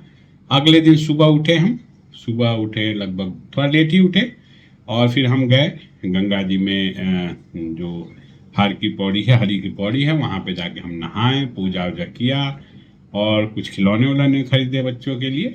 फिर हम वहाँ से दिल्ली के लिए निकल गए। तो वहाँ से लगभग हम दिल्ली के लिए निकले, आपको मान के चलिए 2-2:30 बजे। और फिर हम रात के 8:30 तक दिल्ली पहुँच गए थे अपने घर पे। तो ये थी पूरी कहानी हमारे केदारनाथ यात्रा की लगभग। तो कुछ चीज़ें मैं आपको बता दूं कि जब आप केदारनाथ जा रहे हैं तो थोड़ा कैश रखिए उन चढ़ाई के लिए। मोस्टली वहाँ पे हर दुकान में यूपीआई का ऑप्शन है ना। तो ये यूपीआई ने चीज़ों को रिवोल्यूशनाइज कर दिया है। कहीं भी आपको तकलीफ नहीं होगी, लेकिन थोड़ा कैश रखिए कि हो सकता है नेटवर्क प्रॉब्लम हो जिसके कारण पेमेंट ना कर पाए। और तो थोड़ा कैश रखिए, थोड़ा मतलब ठीक ठाक कैश रखिए, कभी ज़रूरत पड़ सकती है। बैंक अकाउंट में है तो वो भी ठीक है। उसके बाद चलते समय थोड़ा सा ध्यान रखिए, जो साइड की जो रेलिंग्स हैं वो टूटी हुई हैं, उसको पकड़ के चढ़ने की कोशिश ना करें कि अगर टूट के अगर ऐसे गया तो खाइयाँ बहुत लंबी लंबी और उसमें गिर जाएंगे। तो साइड से थोड़ा दूर चले, क्योंकि होता क्या है जब आप बिल्कुल साइड चलेंगे और ये घोड़े वाले जो क्या है ना बहुत तेज़ी में आते हैं। तो अगर किसी घोड़ा से धक्का अगर आपको ऐसा लगा तो हो सकता है आप ऐसे नीचे गिर जाए या वहीं गिर जाए नीचे। तो ये अगल बगल देख के चले कि अगर घोड़े वाले आ रहे हैं तो थोड़ा साइड में खड़ा हो जाए, अपना जगह देख के उनको पास करने दे। जो ये पालकी वाले हैं उनको पास करने दे, क्योंकि वो भार उठा के चल रहे होते हैं। जो वो डोली वाले होते हैं जो लोगों को उठा के चल रहे हो तो उनको पास होने दो, उनका रास्ता ब्लॉक ना करें, क्योंकि उन्होंने आपसे 3 गुनी भार उठा रखी है। घोड़े वाले आपको धक्का मार देंगे। हाँ, तो चढ़ते समय उतरते समय इस चीज़ का ध्यान रखें कि जो घोड़े वाले होते हैं उनसे बच के रखें। ठीक है, उनसे थोड़ा बच के रखें खुद को। अब जाहिर बात है एक ही रास्ता है, घोड़े के लिए भी लोगों के लिए भी थोड़ी प्रॉब्लम है और घोड़े वालों को भी थोड़ा रिस्पॉन्सिबल होना चाहिए। वो सीधा भगा देते हैं घोड़ा जिसको धक्का मारे, गिरा दे, पड़ा दे, उनको बहुत ज़्यादा होनी होती है। धक्का मारने के बाद वो बोलते हैं कि भाई साइड हो जा। भैया जब गिर ही गया, धक्का लग ही गया तो आदमी क्या साइड होगा। घोड़े वालों को भी थोड़ी रिस्पॉन्सिबल बननी चाहिए। सरकार को एक व्हिप जारी करना चाहिए कि भैया ढंग से चला घोड़े, लोगों को तकलीफ ना दो, क्योंकि जो पैदल चलने वाले लोग हैं उनको बहुत तकलीफ होती है जो घोड़े पे बैठ के आराम से निकल जा रहे हैं। और मैंने एक जगह देखा कि पशु पे दया करे, ये पोस्टर हर जगह लगा हुआ था और पशु की ऐसी मारी जा रही थी वहां पे, मतलब क्या बताया जाए। वो कैसा रास्ता था, उस पर कैसे घोड़े भाग रहे थे, कितनी तकलीफ हो रही थी। मतलब भाई उनका सोच के तो मुझे बहुत वो होता है। बट ठीक है, किसी की आजीविका है, अपना वो घोड़े से कमा रहा है, घोड़े को खिला भी रहा है। बट ठीक है, लेकिन उनको थोड़ा सा सावधान रहना चाहिए। आपको भी घोड़े वालों से सावधान रहना चाहिए, पालकी वालों को रास्ता देना चाहिए और मतलब सेंसिबल होके चलिए उस रास्ते पे। कैश रख लीजिए, घोड़े वालों से बच के चलिए, उस रास्ते पे ढंग से चलिए क्योंकि फिसलने वाला रास्ता है, उबड़ खाबड़ है, तो अपने पैर बचा के चलिए। खास कर उतरते समय बहुत ध्यान दे के उतरिए। अगर बारिश हुई है तो बहुत ध्यान से चलिए कि फिसलने का चांस होता है। कोशिश कीजिए कि जूते अच्छे हों आपके, जो कम फिसले। मतलब बहुत बहुत लोग तो पैदल ही जा रहे थे, तो मैं अब जूते की क्या बात करूं। बहुत लोग तो ऐसे ही जा रहे थे, बहुत लोग चप्पल में जा रहे थे जो बूढ़े बुजुर्ग थे। तो मैं बस ये है कि थोड़े से अपना सेंस लेके अगल बगल सेंस करके चलिए। बहुत किनारे मत चलिए क्योंकि जो खाई है गहराई है बहुत नीचे, अगर आप गिर जाएंगे तो प्रॉब्लम हो जाएगा। तो साइड में ना चले बहुत ज़्यादा, कोशिश करें बीच में भी ना चले, लेकिन इतना कोशिश करें जिस तरफ पहाड़ है उस तरफ से चलें, जिधर खाई है उस तरफ ना चले। ठीक है, तो ये सुरक्षा रखें। दूसरा यह है कि कहीं कहीं जो रात को अगर आप ट्रैवल कर रहे हैं, रात को उतर रहे हैं या चढ़ाई कर रहे हैं, तो कहीं कहीं लाइट की थोड़ी सी कमी है जो सरकार को ध्यान देना चाहिए कि प्रॉपर उस 25 से 30 किलोमीटर के स्ट्रेच में पूरी लाइट रहनी चाहिए और उसके लिए बैकअप होना चाहिए। लाइट जानी नहीं चाहिए। मैंने बीच में 2-3 बार अनुभव किया है, बीच में लाइट चली गई, बेशक 5 मिनट में 10 मिनट में वापस आ गई, लेकिन किसी की जगह लाइट जाने से पूरा घूप अंधेरा हो जाता है। मान लीजिए कोई चल रहा है और अचानक लाइट चली गई, मुझे रास्ता नहीं देखा, कहीं गिर पड़ सकता है। तो अगर आपके लिए अगर है तो एक हो सके तो टॉर्च लेके चलिए। वैसे सबके मोबाइल में एक आजकल टॉर्च होता है, तो उसे जला लीजिए। और हो सके तो एक अलग से एक्स्ट्रा टॉर्च लेके चलिए। एक छाता जरूर खरीद लीजिए। अगर आपके साथ अच्छा रेनकोट है तो रेन कर लिए, लेकिन जब आप बैग लटकाते हैं तो रेनकोट जो होता है बहुत सक्सेसफुल नहीं होता। तो हो सके तो छाता खरीद के चलिए। ठीक है, और उतरते समय ज़्यादा सावधानी बरतिए। हाँ, अगर घोड़े से जा रहे हैं तो घोड़े वाले को इंस्ट्रक्शन दे के चलिए, भैया आराम से ले चलो। और खासकर जब आप घोड़े से बैठ कर उतर रहे हैं उसमें बिल्कुल ध्यान रखिए, प्रॉपर पकड़ के रखिए, क्योंकि बहुत घोड़ा तेज उतरता है और गिरने के बहुत चांसेस होते हैं। अगर घोड़ा गिरा तो आप उसके वेट के अंदर दब सकते हैं, आप मतलब कुछ भी हो सकता है। तो वो ध्यान दीजिए कि उतरते समय मतलब बहुत ध्यान से आइए। यही सारी चीज़ें थी। व्यवस्था लगभग ठीक ठाक है। अब एक नया रास्ता बन रहा है तो आगे चल के व्यवस्था और अच्छी हो जाएगी। लेकिन जो मैं जाते समय जो शिकायतें थी, तकलीफें थी, वो वहाँ पहुँच के सारी शिकायत ख़त्म हो गई। अब सरकार की जितनी कैपेसिटी है वो वहाँ कर रही है। ठीक है, तो सरकार से भी हमें बहुत ज़्यादा नहीं है तकलीफ। वहाँ पोस्टर्स लगे हुए थे हर जगह नेताओं के कि स्वागत है, स्वागत है, स्वागत है। तो उस पोस्टरों की जगह थोड़ी पानी की व्यवस्था, थोड़ी खाने की व्यवस्था, थोड़ी चाय की व्यवस्था हो जाती ऐसे लोगों के लिए जिनके पास पैसा का सोर्स थोड़ा कम है, तो अच्छा होता। जैसे मैंने देखा है कि जब हम बिहार से बैजनाथ धाम जाते हैं या जब दिल्ली में कांवड़ यात्रा होता है तो जगह जगह यहाँ पे ना ये बनाया जाता है, क्या बोलते हैं, शिविर बनाया जाता है, जहाँ पे जो कांवड़ यात्री हैं उसके लिए व्यवस्था की जाती है, खाने पीने की, उनकी सेवा की प्रॉपर। तो ऐसी व्यवस्था वहाँ नहीं है। चलिए आप पेड ही कर दीजिए, फ्री सेवा मत कीजिए। लेकिन ऐसा एक तो है मेडिकल की सुविधा, हर एटलीस्ट मान लीजिए 20-30 किलोमीटर का स्ट्रेच है तो कम से कम हर 5 किलोमीटर पे एक मेडिसिन शॉप या कुछ ऐसा व्यवस्था होना चाहिए जो इमरजेंसी में काम करे। क्योंकि अगर कोई इमरजेंसी में आप फंस जाएगा तो जाहिर बात है या तो कोई यात्री फ़ोन करेगा। तो मुझे वहाँ पे जबकि हंगामा हुआ था, मेरे जाने से पहले लाठीचार्ज किया था पुलिस वालों ने, यात्रियों को मारा था और बहुत सारा हंगामा हुआ था, बहुत सारी बदनामी हुई थी सरकार की, पुलिस वालों की। तो वहाँ पे व्यवस्था मतलब मेरे जाने के थोड़े दिन पहले ही हुआ था, 2-3 दिन पहले ही, तो चीज़ें ऑलमोस्ट ठीक थी। लेकिन मुझे लगा कि वहाँ पे मेडिकल शॉप एटलीस्ट हर 5 किलोमीटर पे, ठीक है, हर 1 किलोमीटर पे नहीं करा। उसका पुलिस वाले या कोई जो व्यवस्थापक हो उनका कोई सिविल टाइप का हो, जो जहाँ जाके कोई यात्री अगर तकलीफ झेल रहा हो कुछ हो तो वहाँ पर रिपोर्ट कर सकते हैं, पुलिस वाले होने चाहिए। और व्यवस्था थोड़ी और अच्छी हो सकती है, हो सकता है अगले साल हो जाए नया रास्ता बनने के कारण। तो अब मैं तो यही आशा करता हूँ। लेकिन जो चीज़ें मुझे कमी लगी, लाइट की व्यवस्था थोड़ी और अच्छी होनी चाहिए। नहीं, एक बल्ब लगा हुआ तो रास्ता प्रॉपर नहीं दिखता है। जब आप मंदिरों से 10-10, 6-6 लाख, 8-8 लाख करोड़ रुपए कमा रहे हो तो जो उन मंदिरों में दक्षिणा या चढ़ावा चढ़ा रहे हैं उनके लिए व्यवस्थाएं तो अच्छी कीजिए। बहुत जगह हुई हैं, बहुत जगह हो रही हैं, आशा है और भी होंगी, लेकिन अब भाई जो कमी है वो बताना जरूरी है। मैंने जो किया, लेकिन बहुत कमी नहीं है। तो यात्रा बहुत अच्छा रहा, बहुत ज़्यादा मुझे किसी चीज़ से शिकायत नहीं है। कुछ व्यवस्था होती है, जब इतने लोग ट्रैवल करते हैं जाते हैं तो इतना हम घर वाला आराम या होटल वाला आराम नहीं ढूंढ सकते, नहीं एक्सपेक्ट कर सकते। ठीक है, तो वैसे ही माइंडसेट लेके जाइए कि भाई आप तीर्थ यात्रा पे जा रहे हैं, तकलीफ होगी, शरीर को, मन को, सबको तकलीफ होगी, लेकिन उसी तकलीफ को झेलते हुए जाके दर्शन करके आ जाना ही वीरता है। सरकार को जो करना है वो करे ना करे, आप अपने आप को प्रिपेयर के चलिए कि तीर्थ यात्रा पे जा रहे हैं, तकलीफ होगी, पैर, शरीर की, मन की, हर तरह की। ठीक है, लेकिन यह है कि जाने के बाद आप एक अच्छा अनुभव करेंगे। बहुत सारे ऐसे बूढ़े बुजुर्गों को मैंने देखा जो मतलब उनको देख के मेरे अंदर एनर्जी आ गया, अरे मैं तो अभी अपने 40s में ही, ये तो भाई साहब 70s में है। कुछ लोग इतने हेल्दी थे, मोटा नहीं कहूँगा मैं, इतने हेल्दी थे। एक आंटी थी जो आंध्रा से या कहीं से आई थी, भाई साहब वो कम से कम होंगी 100 किलो की, अच्छी खासी थी, प्रॉपर हेल्दी एकदम।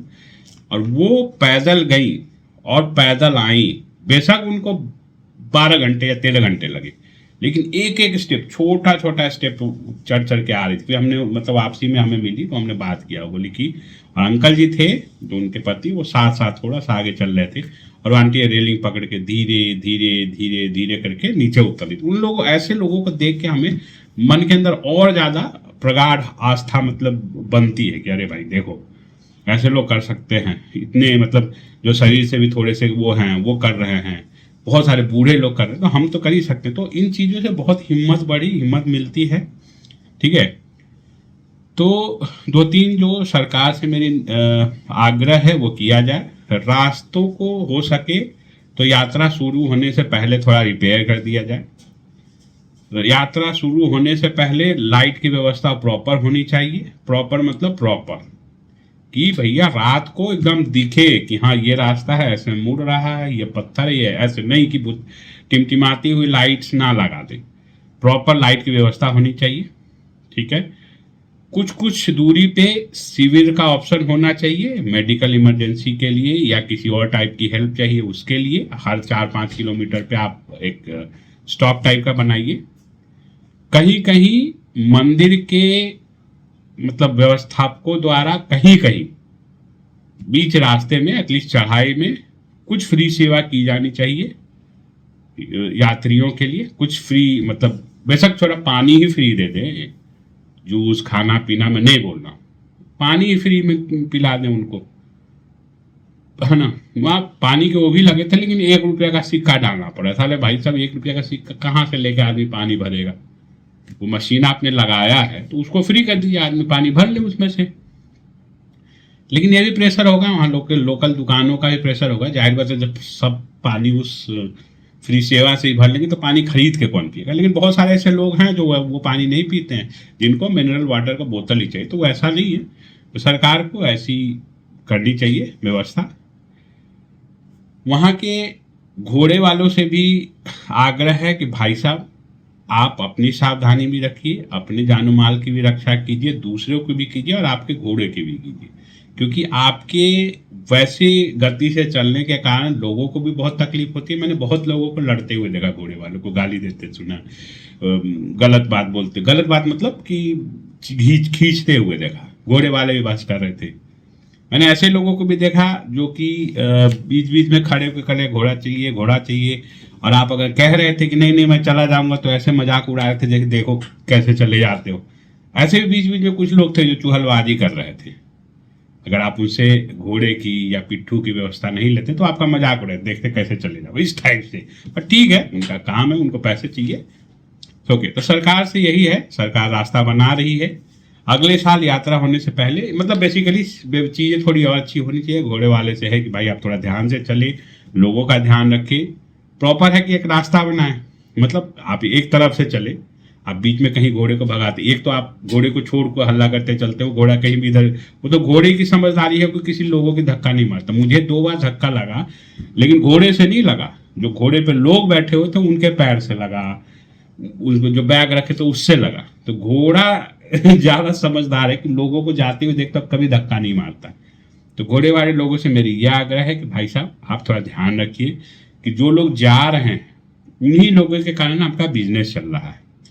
वो लोग खींचेंगे, दुखी होंगे, तो आपका जो पैसा है ना वो क्या बोलते हैं, वो यूजफुल नहीं रहेगा, और लोग जाना कम कर देंगे, बंद कर देंगे, तो आपका ही बिजनेस वो होगा। तो उनको कम से कम तकलीफ ना दें। लोगों से भी आग्रह है कि जब आप सड़क पे चले तो पिट्ठी वालों की, पालकी वालों को या घोड़े का रास्ता ब्लॉक ना करें, अपना साइड से रास्ता देखते हुए चले, उनको निकलने दें। ओवरऑल मेरा बहुत अच्छा एक्सपीरियंस रहा, बहुत मजा आया। मतलब किस अनुभूति की फीलिंग हुई मैं बता नहीं सकता, इस वीडियो में एक्सप्रेस नहीं कर सकता हूं।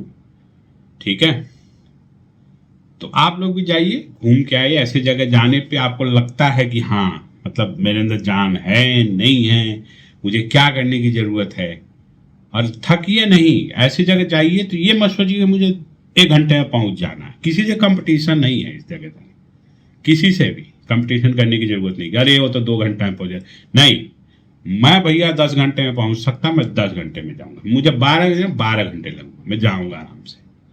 मैंने वहां देखा बहुत सारे लोग एकदम भाग के चढ़ रहे थे, और वही लोग 5 किलोमीटर आगे इनकी हालत खराब हो जाती है। बिल्कुल आराम से जाइए, निश्चिंत होकर जाइए। प्रभु का दर्शन करना है, अच्छे से जाइए, दर्शन करके आइए। ठीक है, और अगली बार मैं ट्रिप बना रहा हूँ कहीं और का, तो जब मैं वहां से वापस आऊंगा तो ऐसे ही आपके साथ एक्सपीरियंस शेयर करूंगा। तब तक के लिए नमस्कार है, जाइए, घूम के आइए। केदारनाथ, बद्रीनाथ, वैष्णो देवी, खूब जाइए पहाड़ों में घूमने। वहाँ गंदगी मत फैलाइए, वहाँ बोतल मत फेंकिए, वहाँ दारू पी के रास्तों मत फेंकिए, वहाँ के जंगलों को गंदा मत कीजिए। आप प्लेन में हैं, यहाँ के प्रदूषण से, यहाँ के पानी से, यहाँ से हवा से, यहाँ के गंदगी से परेशान हैं, और जब पहाड़ों में जाते हैं तो वही काम वहाँ करके आते हैं। कहाँ तक की मतलब कहाँ तक सही है। आप घूमने जाइए पहाड़ों में, प्रॉपर अपने पास एक बैग रखिए, प्लास्टिक की बोतलें, प्लास्टिक की थैली, अगर प्लास्टिक की बोतल है तो कहीं कूड़ेदान लेके रखिए। कोई ना कोई है जो उस कूड़े को उठा के कहीं प्रॉपर लेके जाएगा। हाँ, अगर वही आप फट से पहाड़ की में फेंक देंगे तो सालों साल पड़ा रहेगा, है ना, वो पहाड़ को, जंगल को नुकसान पहुंचाएगा। तो कृपया पहाड़ों में जाकर पहाड़ को गंदा मत करें, साफ सफाई रखें, अपना जो सामान है उसकी जिम्मेदारी ले। प्लास्टिक की थैली खरीदते हैं तो उसको अपने पास रख लें, जहाँ कूड़ेदान मिले, डस्टबिन ले, उसमें डाल दीजिए। और मुझे प्लास्टिक चिप्स प्लास्टिक इसकी कंपनियों से भी आग्रह है कि कृपया करके पहाड़ों के लिए आप एक अलग, बेशक प्लेन में आप जो कचरा मचाना मचाइए, जो करना कीजिए, लेकिन पहाड़ों के लिए आप कोशिश कीजिए कि जो बोतल हो, ठीक है, वो ऐसी हो बायोडिग्रेड। जैसे अब एक बात है, बियर उसमें स्टील कैन या एल्युमिनियम कैन में मिल सकता है, क्या पानी नहीं मिल सकता है ऐसे मेटल के कैन में? क्या चिप्स नहीं बायोडिग्रेडेबल बॉक्सेस या उसमें बन सकता है? तो भाई कंपनीज की भी ऐसी प्रायोरिटीज होनी चाहिए कि हम पहाड़ों में, मैं भाई साहब गया घूमने, चलिए इसमें थोड़ा लंबा हो रहा है बट बस 1-2 बात करके खत्म करूंगा। गया भाई साहब, दुनिया की हर चिप्स ब्रांड की चिप्स की पैकेट्स, हर पानी के बोतल के ब्रांड ऐसे फैला हुआ पहाड़ों में। जो लोग प्लेन से जाते हैं और सोचते हैं कि अरे हमने तो कूड़ा फेंक दिया, है ना, अब तो हमें क्या। लेकिन याद रखिए, जिस दिन कस के बारिश होगी, जिस दिन बादल फटेगा, वो सारे के सारे कचड़े यही वापस आपके नदी नालियों में आएंगे। दिल्ली, हरियाणा, यूपी, बिहार। आप सुन रहे हैं ऑल इंडिया रेडियो पे। माफ कीजिए, अलेक्सा कुछ ऐसे बोलने लग गई थी, पता नहीं 2 बजे पता नहीं अपने आप तेलुगु रेडियो बजाने लगती है। चलिए ठीक है, हो सकता है कुछ। ठीक है, तो कोशिश कीजिए कि पहाड़ों में जाइए, घूमिए फिरिए, दर्शन कीजिए, गंदा मत कीजिए, गंदगी मत फैलाइए। जब आप वॉशरूम यूज कीजिए पहाड़ों में तो प्रॉपर उसमें पानी डाल दीजिए, साफ कीजिए कि अगला जाके भैया कर सके। लेकिन एक चीज व्यवस्था सरकार की कुछ अच्छी दिखी मुझे, वहाँ के पब्लिक टॉयलेट बहुत साफ सुथरे थे, क्योंकि हर पब्लिक टॉयलेट में एक आदमी असाइन था जो हर जाने वाले और आने वाले के बाद या तो उसे पानी डलवा रहा था, या कोई ऐसे कोई मूर्ख है जो नहीं डाला था तो वो खुद पानी डालता। तो पब्लिक टॉयलेट बहुत अच्छी थी, सेफ्टी बहुत अच्छी थी, और जैसे स्टार्टिंग में एंड में पुलिस वाले थे, वो व्यवस्था देख रेख कर रहे थे, बहुत सारी चीज़ें अच्छी थी वहाँ की।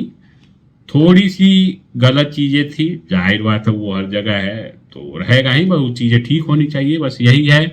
इसी के साथ हम बंद करते हैं, बहुत हमने बोल दिया।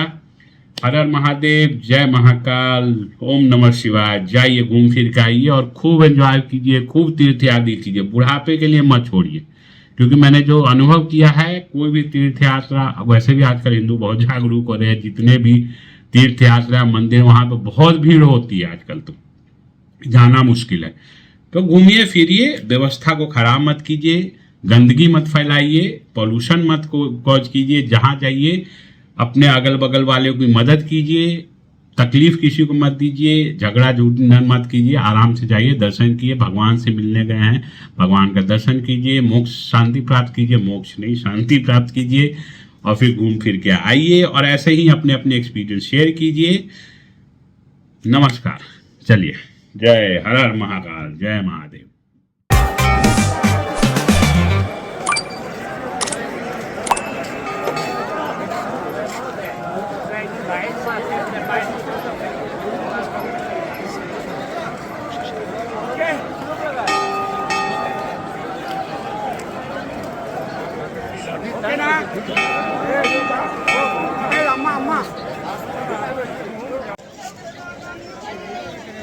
जय जय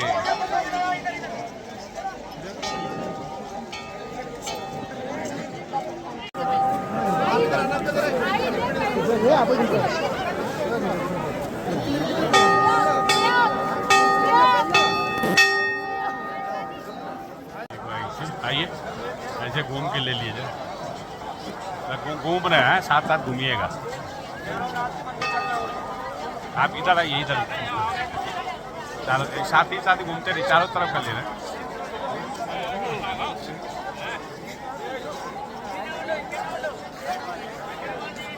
ऐसा जन्नत है, लास्ट आने वाला।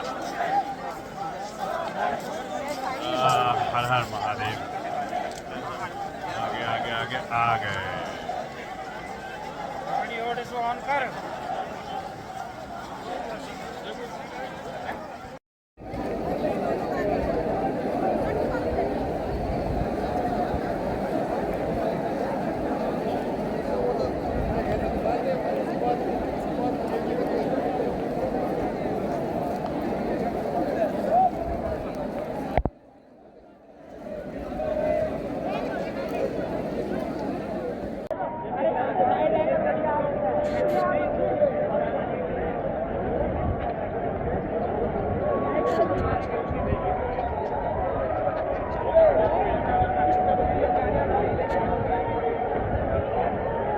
चलिए भींग गया, चलिए।